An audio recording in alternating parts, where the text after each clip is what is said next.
Le café, éventré, trône au milieu de la place Jemaa El Fna à Marrakech. Mais tout autour, l'activité a repris son cours.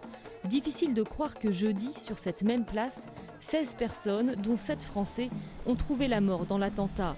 Les touristes déambulent entre les musiciens et les dresseurs de singes. La plupart d'entre eux restent sereins. La vie continue, c'est malheureux. Et je voudrais dire que finalement on est surpris, on est un petit peu détaché de cet événement. C'est un petit peu surréaliste pour nous ce qui se passe. Marrakech est la destination marocaine préférée des touristes étrangers, en particulier français. Le tourisme est aussi la principale source de devises du pays. Il est encore trop tôt pour quantifier les répercussions sur le secteur. Et les visiteurs qui viennent d'arriver dans la ville ont des sentiments partagés. Ça ne nous a pas empêchés de venir parce que il faut rester indifférent à ce genre d'événement, sinon c'est leur faire de la publicité. Donc nous sommes là et nous n'avons aucune inquiétude.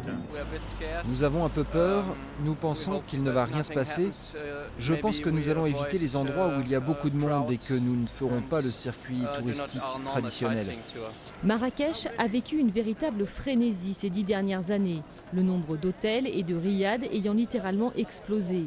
La crise financière de 2008 avait calmé l'euphorie, le tourisme en avait pâti avant de redémarrer. Le drame du café Argana pourrait de nouveau plomber le secteur. Les actes terroristes, ça pourrait arriver partout dans le monde. Ils ont déjà touché Londres, ils ont touché Paris. Il y en a quand même quelques annulations, mais bon. Certains craignent aussi que l'attentat de la place Jemaa El Fna puisse avoir des répercussions sur la dynamique de démocratisation en cours dans le pays, engagée à la suite des révolutions de Tunisie et d'Égypte. Dès le lendemain de l'attentat, de nombreux jeunes militants du mouvement du 20 février manifestaient à Marrakech pour condamner le terrorisme et revendiquer la poursuite des réformes engagées.